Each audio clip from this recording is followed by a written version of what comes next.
Диктант на знание русского языка прошел в школах Чеченской Республики. В нем участвовали ученики 9 классов. Цель диктанта – определение уровня подготовки к государственной итоговой аттестации, а также обеспечение объективности оценивания результатов освоения образовательных программ. Мы каждый год диагностируем в колледжах первокурсников, которые поступили в колледж на базе 9 классов. И мы не всегда бываем довольны результатами и сравниваем аттестаты, показатели фактические и показатели, скажем, заявленные. Заявленный показатель для нас – это аттестат, это фактические знания ребенка.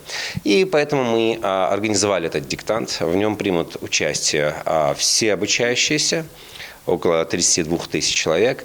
И диктант покажет, насколько достигли наши выпускники 9 классов необходимого минимального уровня знания русского языка. Обучающимся запрещалось иметь при себе средства связи и справочные материалы. На написание работ отводилось 40 минут. Когда я зашла в кабинет, волнения не было, но как только начали раздавать бланки для заполнения, волнение немного нахлынуло все-таки.